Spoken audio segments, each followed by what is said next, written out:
आज मैं दो मोटरसाइकिल का लाइव कंपैरिजन करूंगा और वो भी प्रूफ के साथ। एक है होंडा साइन 125 का लेटेस्ट मॉडल और दूसरी है नई launch hero Super Splendor XTEC 2.0। अब देखो इन दोनों की प्राइस में बहुत ज़्यादा अंतर नहीं, दोनों ही लगभग 1 लाख रुपए के आसपास आती हैं। इसलिए दोनों का कंपैरिजन बनता है कि कौन सी मोटरसाइकिल आपको 2026 में खरीदनी चाहिए। मैं आपको इस वीडियो में इन दोनों मोटरसाइकिल को कंपेयर करके आपको पूरा डिटेल से बताने वाला हूँ। और आपको पहले ही बता दूं, मैं अपने अंदाज में करूँगा, वीडियो लंबी भी हो जाएगी, इसलिए आप इस वीडियो को पूरा देखें। वीडियो आपको पसंद आती है तो प्लीज़ आप इस वीडियो को लाइक करें, शेयर करें और अपने भाई के channel bike point by Mintu and Rahul को सब्सक्राइब करके बेल आइकन को जरूर दबा दें। मैं आपको बता दूं कि ये मोटरसाइकिल आपको मिल जाएगी सरदार होंडा अयोध्या उत्तर प्रदेश में, दूसरी आपको मिल जाएगी बंसादी हीरो और चंद्रा हीरो। मैं दोनों ही मोटरसाइकिल को शोरूम से लेकर आया हूँ। ऐसा बिल्कुल भी नहीं बोलूँगा कि भाई मैं तो इनको खरीद कर लेकर आया हूँ, ऐसा कुछ नहीं है। ठीक है, अब सीधा शुरुआत करते हैं। लेकिन शुरुआत करने से पहले मेरी वीडियो मेरे अंदाज में होती है तो मैं कुछ चीज़ें आपको अलग बताता हूँ जो आपको कहीं देखने को नहीं मिलती। देखो, ये है Hero Super Splendor. Honda Shine 125 से पहले ही ये मोटरसाइकिल बहुत पहले आती थी, जब हीरो और होंडा दोनों एक साथ मिलकर मोटरसाइकिल बनाते थे। हीरो सुपर स्प्लेंडर जब आती थी, हीरो होंडा सुपर स्प्लेंडर जब आती थी तो क्वांटम कोर इंजन के साथ आती थी। फिर दोनों ही कंपनियां अलग अलग हो गई, तो इनका जो क्वांटम कोर इंजन था वो हट गया। उसके बाद इसमें दूसरा इंजन आया, फिर उसके बाद उस इंजन को हटाकर दूसरा इंजन आया और फाइनली अब ये सुपर स्प्लेंडर एक्सटेक 2.0 है। तो इसकी हिस्ट्री बहुत लंबी है, इसकी फ़ैन फॉलोइंग लंबी है, बीच में घटती और बढ़ती रहती है। लेकिन ये जो होंडा साइन 125 है, इसकी भी फ़ैन फॉलोइंग तगड़ी है क्योंकि ये माइलेज मशीन है, गुड लुकिंग मोटरसाइकिल है। लेकिन अब कितनी है चलो कंपेयर कर देते हैं। तो ये थोड़ा सा आपको बताना बहुत ज़्यादा ज़रूरी था क्योंकि जो लोग नहीं जानते होंगे क्वांटम कोर इंजन के बारे में और इसकी हिस्ट्री के बारे में, उसको बताना बहुत ज़्यादा ज़रूरी मैं समझता हूँ। अभी सबसे पहले प्राइस को कंपैरिजन कर देंगे तो जिससे आपका बहुत सारा डाउट क्लियर हो जाएगा। देखो, ये है ड्रम ब्रेक वाला मॉडल मैं लेकर आया हूँ, जो मिला है वही लेकर आया हूँ। डिस्क ब्रेक वाला भी इसमें आता है और ये है डिस्क ब्रेक वाला मॉडल, लेटेस्ट मॉडल है, इसमें ड्रम ब्रेक मॉडल भी आता है। अगर इसकी प्राइस की बात करें तो लगभग ऑन रोड प्राइस 1,04,000 या 5,000 रुपये के आसपास ये आएगी। फीचर्स तो बाद में बताऊंगा। और इसकी बात करें, अगर आप ड्रम में लेते हैं तो लगभग 96,000 के आसपास मिलती है। और अगर हम डिस्क की बात करें तो डिस्क ब्रेक में आपको लगभग ये मोटरसाइकिल 1,03,000 से 4,000 रुपये की आती है। लेकिन कभी कभी डिस्काउंट हो जाता है तो 1 लाख रुपये के आसपास आ जाती है। तो कहने का मतलब ये है कि प्राइस को आपको बहुत ध्यान से समझना है कि अभी लेटेस्ट लॉन्च हुई है, ये पहले से आ रही है और कंपनी में कभी कभी डिस्काउंट घटता और बढ़ता रहता है, देते रहते हैं और नहीं भी देते रहते हैं। तो उस हिसाब से अगर देखा जाए दोनों मोटरसाइकिल को तो ज़्यादा से ज़्यादा 2 या 3,000 रुपये का या 1,000 रुपये का अंतर आपको देखने को मिलेगा। कुछ जगह पर तो अंतर देखने को नहीं मिलेगा। तो प्राइस में भाई 1,000-2,000 का ये आपके जगह जगह की बात है कि वहाँ पर कितना मिलता है। अभी माइलेज की बात करें तो लोग इसको माइलेज मशीन खुद चलाकर बताते हैं और कंपनी इसको माइलेज के 68 बताती है। जैसे कंपनी हीरो कंपनी इसकी 72 की माइलेज सर्टिफाइड बताती है। शोरूम में आपने बोर्ड देखा होगा कि माइलेज के 68-72 की माइलेज इस मोटरसाइकिल की बताती है और 60+ लोग इसकी भी बताते हैं।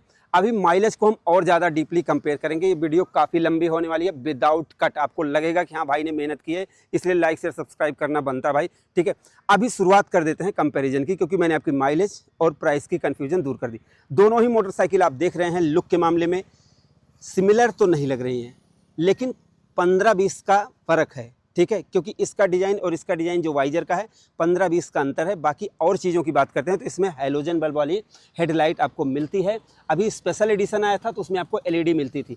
यहाँ पर आप देखेंगे एलईडी लाइट मिल रही है, चाहे आप बेस मॉडल लें, कोई भी मॉडल लें, एलईडी लाइट मिलती है। और उसके साथ साथ आपको इसमें ये मिलती है भाई, डीआरएल मिलती है। मैं दिखा देता हूँ, इसमें आपको डीआरएल मिल जाती है। ठीक है, एलईडी लाइट के साथ साथ डीआरएल जो देखने में अच्छी लगती है। इसमें क्या है, इसकी भी स्विच ऑन करने पर इसके पायलट हेडलैम्प और हेडलैम्प ऑन हो जाते हैं। यहाँ पर लंबा लेक्चर देने की ज़रूरत है। अब देखो, जैसे कि ये जो एलईडी लाइट है, आज की यंग जनरेशन हर कोई ये चाहता है कि उनकी मोटरसाइकिल में एलईडी लाइट हो, और अच्छी बात है, अच्छी है ये, और ये तो पहले से ही आ रही है। अब कुछ लोग इसको अच्छा बोलेंगे, कुछ लोग इसको अच्छा बोलेंगे, लेकिन मैं आपको समझा देता हूँ। जो एलईडी लाइट है ये चीज़ जब रात में आप चलते हैं तो एकदम ब्राइट रोशनी मिलती है, एलईडी डीआरएल रहते हैं, देखने में अच्छी लगती है। इसकी है कि जब कोहरा पड़ता है, ओले पड़ मतलब उसको कोहरा फॉग होता है, जब वो पड़ता है तो ये ज़्यादा अच्छी काम आती है और ये कम काम आती है। पहले क्या प्रॉब्लम थी मैं आपको समझा दूं कि जैसे जो हैलोजन बल्ब वाली हेडलाइट थी, जब हम मोटरसाइकिल की स्पीड को कम करते थे तो वो धीमी हो जाती, तो ऐसा लगता था हाथ में चिराग लेकर चल रहे हैं। अभी होंडा ने क्या किया कि इसकी हेडलाइट को बैटरी से कर दिया, डायरेक्ट जलती रहती है, तो ये कम नहीं होती है, तो इससे क्या है चलने में मज़ा आएगा। लेकिन इससे बैटरी डाउन हो जाती है, तो इसका एक जैसे अगर इसको बैटरी से हटा दें तो इसका ड्रॉबैक मतलब इसकी प्रॉब्लम ये है कि दिखाई नहीं देगा, और अगर ऐसे कर देते हैं तो बैटरी डाउन।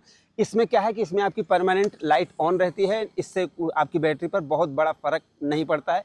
तो इसके इन दोनों के अपने फ़ायदे और नुकसान हैं। ये आपको देखो कि आपको हैलोजन चाहिए या ये चाहिए, ये आपकी अपनी चॉइस है और आपकी अपनी डिमांड है, आपकी ज़रूरत क्या है ये आपको देखना है।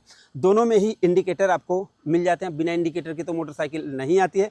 फिलहाल इसमें आती है, इसमें आपको मिलते हैं हज़ार्ड इंडिकेटर, जिसमें चारों इंडिकेटर एक साथ जलेंगे, और इसमें सिर्फ आपको अलग अलग से जलाना होगा।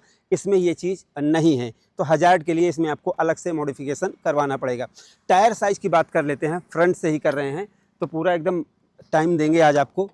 80/118 का ट्यूबलेस टायर है, और यहाँ पर मैं आपको दिखा दूँ तो कहाँ है, 80/118 का यूज़, इसमें भी ट्यूबलेस टायर है। तो दोनों में टायर साइज़ सेम लगाया गया है, और पैटर्न भी लगभग दोनों के सेम लगाए गए हैं। ये देख लो, इसमें आपको 240 mm की डिस्क ब्रेक मिलती है, और वो भी इंडोरेंस कंपनी की। इसमें 130 mm की ड्रम ब्रेक आपको मिल जाती है। अगर आप ड्रम ब्रेक दोनों ही देखेंगे तो इसमें भी 130 mm की ड्रम ब्रेक मिलेगी, इसमें भी 130 mm की ड्रम ब्रेक मिलेगी। और इन दोनों की टेस्ट राइड की वीडियो आपको हमारे चैनल पर मिल जाएगी। इसकी तो मैंने लेटेस्ट की है, अभी अपलोड करूँगा कि कब करूँगा वो पता नहीं है, लेकिन पहले की वीडियो आपको मिल जाएंगी। तो फ्रंट में सस्पेंशन में कोई अंतर नहीं है, एलईडी लाइट है, हैलोजन बल्ब वाली हेडलाइट है, वाइजर का अंतर है, सब चीज़ें अंतर है, बाकी ब्रेक और टायर लगभग सेम है। अभी कुछ चीज़ें मैं आपको ऐसी बताऊंगा जो आपको कहीं चिराग लेकर ढूंढेंगे तो नहीं मिलेगी। अभी कुछ और कंपैरिजन कर देते हैं। अभी साइड से दिखाओ भाई, तो साइड से देखोगे तो ये भी एक बेहतरीन डिज़ाइन माना जाएगा, और लोगों को पसंद आती है क्योंकि इसका डिज़ाइन, लंबी सीट है, अच्छा पेट्रोल टैंक है, और मस्कुलर पेट्रोल टैंक है। साइड पैनल है, क्रोम के पार्ट इस पे लगाए गए हैं, यहाँ पर साइन, तो मतलब इन लोगों के दिमाग में बसी हुई है, अच्छी लगती है। इधर दिखाओ ज़रा रियर प्रोफाइल, और यहाँ पर अगर मैं आपको इसको दिखाऊं तो ये भी डिज़ाइन अच्छा बनाया गया है उसी प्राइस रेंज में। इसका भी रियर प्रोफाइल अच्छा है। टायर, इसी समय टायर भी दिखा दो जिससे पता हुआ चले। न्यूट्रल क्यों नहीं करते हो बॉस? अब यहाँ पर मैं आपको 90/18 का टायर है, ठीक है। यहाँ पर दिखाते हैं यार न्यूट्रल, ये देखो 80 है ये क्या, हाँ 90/18 का टायर है। टायर वायर में कोई अंतर नहीं है। लेकिन अभी एक चीज़ आप देखो, इसका साइलेंसर थोड़ा सा मोटा है, तगड़ा है, भारी है, और उधर उतना पतला है, थोड़ा सा पतला है, बहुत बड़ा अंतर नहीं है। अगर हम इस साइड प्रोफाइल की बात करें तो देखो यहाँ पर सुपर स्प्लेंडर 3D में लिखा हुआ है, ग्राफिक्स इसमें भी हैं, उसमें भी होंडा का 3D लोगो है, और उसमें भी ग्राफिक्स हैं, क्रोम के पार्ट उसमें भी हैं, क्रोम के पार्ट इसमें भी हैं। तो लगभग सेम चीज़ें बनाई गई हैं, मतलब दोनों ही प्रीमियम लगती हैं। प्रीमियम का मतलब अब गरीब भी नहीं लगती हैं, और प्रीमियम भी बहुत ज़्यादा। 125 सीसी में क्या ही प्रीमियम आप लोगे। इसमें सस्पेंशन पर रिफ्लेक्टर यहाँ पर हैं, इसमें सस्पेंशन पर रिफ्लेक्टर यहाँ पर दिए गए हैं। अभी अब और ज़्यादा डीपली हम बात करेंगे। इधर आओ, दिखाओ भाई, पहले इधर देखो, इसमें किक स्टार्ट आता है, साइलेंट स्टार्ट आता है, उसमें भी सब कुछ आता है। इसकी फुटरेस्ट देखोगे इंजन में सीधा जोड़ी गई है, ये थोड़ा सा सस्ता माल है। और इधर दिखा देता हूँ, और इधर देखोगे ये वाला, ये थोड़ा सा सस्ता माल लगता है, ठीक है। यहाँ पर दिखा देता हूँ मैं, इसका इंजन के क्या चेसिस के पास जोड़ा गया है, इंजन में इसको भी जोड़ा गया है, बट ये थोड़ा सा भारी लगता है। इसका ये चीज़ है, ये थोड़ा सा भारी लगता है। मैं आपको एक चीज़ और बता दूं, इसका वज़न है 121 किलोग्राम, इसका 114 किलोग्राम है। तो जब 7 किलोग्राम का अंतर है तो कहीं ना कहीं तो फ़र्क आपको देखने को तो मिलेगा ही भाई, ठीक है। अभी मैं आपको बता दूं कि ये डिजिटल मीटर, अब मीटर को कंपेयर करते हैं, ज़्यादा लंबा नहीं खींचते हैं, ठीक है। अभी यहाँ पर देखोगे, इसकी अगर प्राइस कम है तो अब इसमें जो पहले एसपी में मीटर आता था वही है। यहाँ पर आपको इंजन किल की स्विच मिलेगी, और ये ऑटो स्टार्ट स्टॉप की बटन भी है, ठीक। यहाँ पर इंडिकेटर, हॉर्न और ये पास की बटन है। और लेकिन अगर इकट्ठे दिखाओगे राहुल तो सब भूल जाएंगे, तो तुम बीच में खड़े हो जाओ, थोड़ा इधर उधर दिखाते रहो, तब फ़र्क पता चलेगा। नहीं तो फिर जैसे एक बार हम इसको बताएंगे, अभी आप यहाँ पर देख लेंगे तो मैंने आपको ये स्विच दिखा दी। अब उसमें आपको i3s एक सिस्टम होता है जो उसमें ऑटो स्टार्ट स्टॉप है, इसमें i3s है, उसकी अलग से बटन दी गई है, सेल्फ की बटन अलग से दी गई है, और यही चीज़ इसमें किल स्विच का भी काम करती है। तो ये ज़्यादा प्रीमियम है। यहाँ पर हज़ार्ड का इंडिकेटर का आपको मिल जाता है, हाई बीम लो बीम अलग से दी गई है, ये इंडिकेटर और हॉर्न की दी गई है, और यहाँ पर पास की दी गई। यहाँ पर अगर आप देखोगे तो ये थोड़ी सी चीपर आपको फील देगी। कहने का मतलब है ये अगर इसका पैसा कम है तो उसी हिसाब से इसमें है। इसमें चार्जिंग है, यही थी है नहीं। इसमें डिस्क ब्रेक वाले में चार्जर है, इसमें चार्जर नहीं है बेस मॉडल में। यहाँ पर आपको चार्जर मिल जाता है, वो भी टाइप सी का, और भी फास्ट चार्जर आपको मिल जाता है। यहाँ पर मैं आपको चाबी दिखा देता हूँ दोनों की। ये शायद मिंडा का यूज करते होंगे और ये SLD का यूज करते होंगे, दोनों की चाबी ये रही, ठीक है। तो ये है।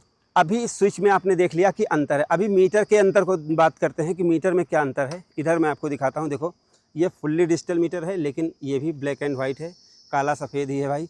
2 बटन मिलते हैं, सेलेक्ट और सेट करने की बटन आपको मिल जाती हैं, इको और पावर की मोड की बटन मिल जाती है।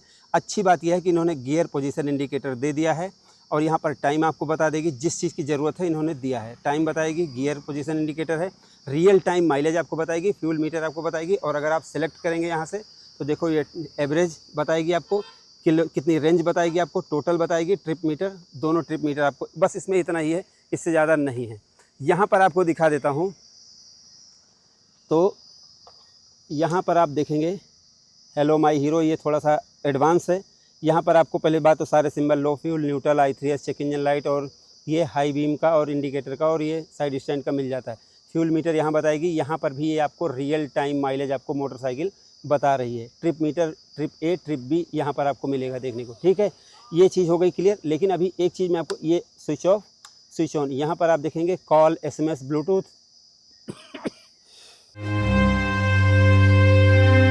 तो इसमें आपको ब्लूटूथ, कॉल, SMS सारी चीज़ें मिल जाती हैं। जब आप मोटरसाइकिल को चलाते रहेंगे तो सारी चीज़ें यहाँ पर डिस्प्ले में आती रहेंगी। अगर कोई कॉल करेगा तो सारी चीज़ें इसमें आपको देखने को मिल जाएंगी। तो कहने का मतलब ये है कि सुपर स्प्लेंडर एक्सटेक 2.0 ज़्यादा एडवांस है होंडा साइन 125 से। कुछ फीचर्स हैं जैसे कि गियर पोजीशन इंडिकेटर इसमें मिल जाते हैं, और गियर पोजीशन इंडिकेटर इसमें नहीं मिलता है। इसमें कॉल, SMS और ब्लूटूथ कनेक्टिविटी मिलती है, जो कि इसमें नहीं मिलती है। तो ये आपकी अपनी अपनी चॉइस है कि भाई क्या क्या मिल रहा है। दोनों ही मोटरसाइकिल की सीट में 2 mm का अंतर है। 788 mm है, और ये लगभग 790 mm ऐसे कुछ है। मैं लिख दूंगा, आप उसको पढ़ लेंगे। अभी मैं दोनों मोटरसाइकिल पर बैठ के आपको दिखा देता हूँ। ये देखो, ये मैंने बैठ कर दिखा दिया आपको। अब इसका ये है इसका साउंड। सीट हाइट सही है दोनों मोटरसाइकिल की, कोई प्रॉब्लम आपको देखने को नहीं मिलेगी।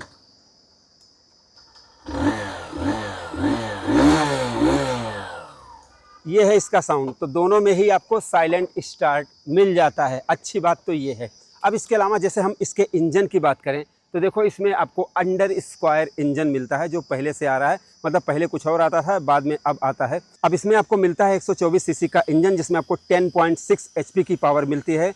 7500 RPM पर 11 न्यूटन मीटर की टॉर्क है। 6000 RPM पर 5 गियर इस मोटरसाइकिल में आपको मिलते हैं। वजन 114 किलोग्राम है, और इसके अलावा 791 mm सीट हाइट है। 162 mm इसका ग्राउंड क्लियरेंस है इस मोटरसाइकिल का।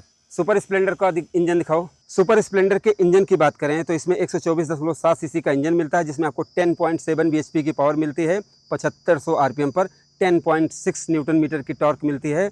6000 RPM पर 170 mm इसका ग्राउंड क्लियरेंस है। 788 mm इसकी सीट हाइट है। 121 किलोग्राम इसका वजन है। तो अभी तक आपने दोनों मोटरसाइकिल के जैसे स्पेसिफिकेशन, प्राइस, फीचर सब कुछ जान लिए। लेकिन अब मैं आपको कुछ खास बातें बताता हूँ, जैसे कि इस मोटरसाइकिल में फ्यूल पंप नीचे लगा हुआ है। मतलब टैंक में फ्यूल पंप नहीं है, इसका फ्यूल पंप यहाँ नीचे दिया गया है। इसलिए ये मोटरसाइकिल 100 ml पेट्रोल या 200 ml पेट्रोल में चल सकती है। इसका जो फ्यूल पंप है वो इसके पेट्रोल टैंक के अंदर दिया गया है, इसलिए इसमें लगभग 2 लीटर के पेट्रोल की ज़रूरत पड़ेगी। ये फ़ायदा भी है और नुकसान भी है।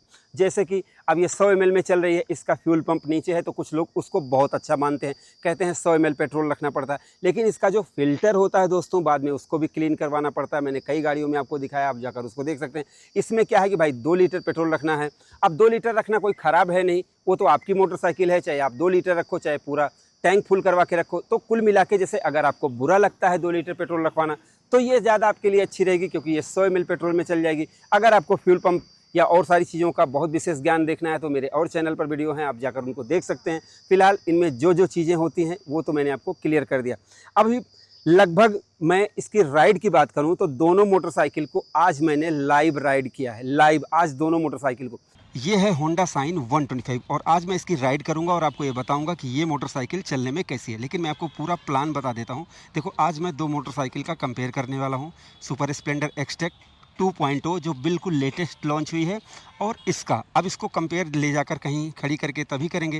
लेकिन उससे पहले मैं इसको चलाकर देख लेता हूं, जिससे क्या है कि ताज़ा एक्सपीरियंस बना रहे कि दोनों मोटरसाइकिल कैसे चलती हैं। क्योंकि अभी मैं इसको चलाकर लेकर आया हूं, वीडियो बनाकर लेकर आया हूं और अभी तुरंत इसको चलाने जा रहा हूं। तो कहने का मतलब ताज़ा एक्सपीरियंस रहे तो बहुत मज़ा आता है। अब चलाने में जैसे इसकी जो टॉर्क है वो 11 न्यूटन मीटर की है, लगभग 0.4 न्यूटन मीटर टॉर्क इसमें ज़्यादा है। लेकिन जो मैंने रियल लाइफ प्रैक्टिकल किया, जब मैं इसको 5वें गियर या चौथे गियर में स्पीड कम करता हूं, तो वहां पर ये मोटरसाइकिल थोड़ा सा स्ट्रगल करती है, क्योंकि ये अंडर स्क्वायर इंजन है। मोटरसाइकिल में पेपर में पिकअप अच्छा है और चलने में भी पिकअप अच्छा है, बट जैसे जब आप इसको थोड़ा ज़्यादा गियर कर देते हैं, जैसे 5वें गियर है और अगर आपने स्पीड डाउन कर दी, उठाने में थोड़ा सा टाइम लगता है, थोड़ा सा जैसे, क्योंकि ये अंडर स्क्वायर इंजन है तो थोड़ा सा उठने में टाइम लगता है, बट उठ जाती है, नॉकिंग नहीं करती है, ये चीज़ है। मतलब नॉकिंग नहीं आती है, लेकिन चलती ये भी बढ़िया है। लेकिन मुझे इसमें थोड़ी सी पावर कम फील हुई, इसमें पावर मुझे अच्छी फील हुई। मतलब अब ऐसा नहीं कि जैसे आग आंधी तूफान वाली बात हो गई है भाई, कि जैसे ये बहुत बेहतरीन पिकअप दे रही है ये। तो अभी मैं पिकअप की बात कर रहा हूँ, जितना एक 125 सीसी राइडर को चाहिए उतना पिकअप इसमें इनफ है। जो इन्होंने स्प्रिंट ईवीटी टेक्नोलॉजी इसमें दी है, उसकी वजह से पिकअप इसका सही है भाई। पिकअप जैसे मान लो अगर आप डाउन कर देते हैं, 5वें गियर में है, देखो मैं पाँचवां गियर लगा दिया, इसमें गियर पोजीशन इंडिकेटर कंपनी को देना चाहिए।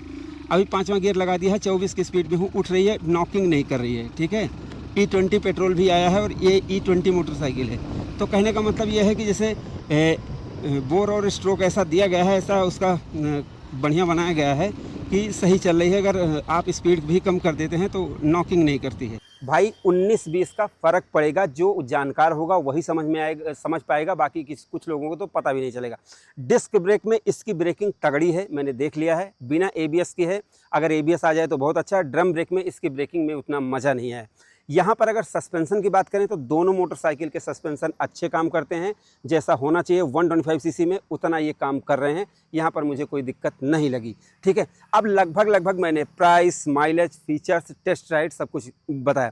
और आज मैंने सोचा था कि एक बार में वीडियो बनाऊंगा, लेकिन इस समय इतनी गर्मी पड़ रही है कि गला सूख गया, खांसी आने लगी और वीडियो को मुझे 3 जगह से कट करना पड़ा। नहीं तो मैंने सोचा था कि आज एकदम ऐसा करूंगा कि लगभग 30-40 मिनट की वीडियो एक सांस में बनाएंगे।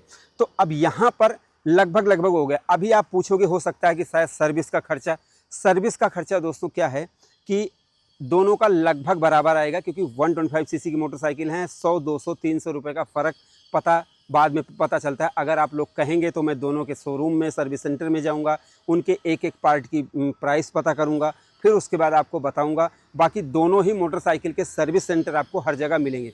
अब आप पूछेंगे कि इनकी रीसेल वैल्यू किस मोटरसाइकिल की सबसे ज़्यादा होगी, तो देखो मेरे हिसाब से ये इसकी जो रीसेल वैल्यू है ये पहले से ही है, लेकिन कुछ स्पेसिफिक जगह पर ज़्यादा है और कुछ जगह। हमारे यहाँ पहले सुपर स्प्लेंडर की वैल्यू बहुत ज़्यादा थी, अभी साइन की भी है, लेकिन अभी 125 सीसी में बहुत सारी मोटरसाइकिलें बिक रही हैं। तो अगर रीसेल वैल्यू देखा जाए तो रीसेल वैल्यू में कोई बहुत बड़ा अंतर नहीं आएगा। और एक ये ग्लैमर जा रही है, इसमें जो इंजन लगा हुआ है वही इंजन पहले आता था।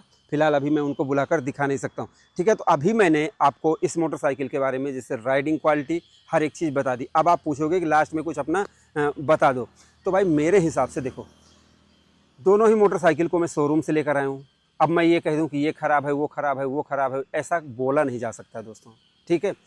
सीधी सी बात है, इन दोनों मोटरसाइकिलों में 2 से 3 हज़ार रुपये का अंतर है। और दूसरी चीज़ ब्रांड का अंतर है। कुछ लोग होंडा जैसे ब्रांड को ज़्यादा अच्छा मानते हैं, कुछ लोग अपने देश के हीरो को ज़्यादा अच्छा मानते हैं, ये आपकी सोच है। इसके अलावा दोनों मोटरसाइकिल में 6 किलोग्राम का अंतर है। जब आप राइड करेंगे हाईवे पर तब इसका फ़र्क आपको पता चलेगा, फिलहाल वैसे आपको पता नहीं चलेगा। पिकअप में मैंने आपको बता दिया 19-20 का अंतर है। मुझे पिकअप इसका थोड़ा सा ज़्यादा फील आ रहा था, लेकिन ये गाड़ी थोड़ा सा पीछे से बैठी सी लगती है और ये थोड़ा सा सही लगती है।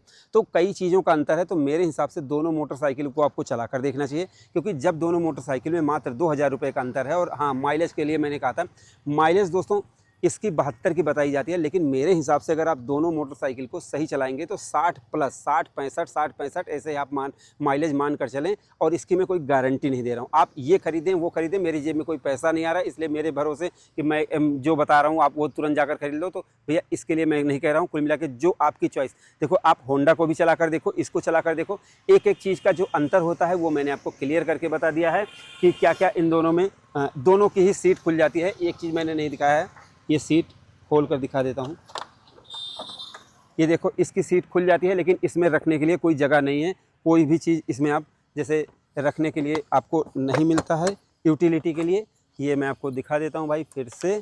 और यहाँ पर अगर आप इसकी सीट खोल कर देखेंगे तो यहाँ पर आपको ये थोड़ा सा रखने के लिए भी जगह मिल जाती है, तो ये थोड़ा सा यूज़र फ्रेंडली लग रही है। तो देखो अब सिंपल सी बात है, अगर आपको उसी पैसे में ब्लूटूथ कनेक्टिविटी, कॉल, एसएमएस सारी चीज़ें आपको चाहिए, चार्जिंग चाहिए, सब कुछ चाहिए, तो आप इसकी तरफ जा सकते हो, नहीं तो आप होंडा की तरफ जा सकते हो। दोनों ही माइलेज ठीक ठाक दे देती हैं। और बाकी राइड करके देखो, अपने अगल बगल पूछो तो आपको खुद ही पता चल जाएगा। फिलहाल आप बताओ कि आपको ये मोटरसाइकिल की वीडियो कैसी अच्छी लगी, कौन सी मोटरसाइकिल आपको ज़्यादा अच्छी लगी, आप अपनी राय जरूर दें। वीडियो पसंद आई हो प्लीज़ लाइक से सब्सक्राइब फॉलो करना बिल्कुल भी ना भूलें अपने भाई के channel bike point by Mintu and Rahul को। तो हमारी इस वीडियो को देखने के लिए आपका दिल से धन्यवाद। आपका दिन शुभ रहे, धन्यवाद।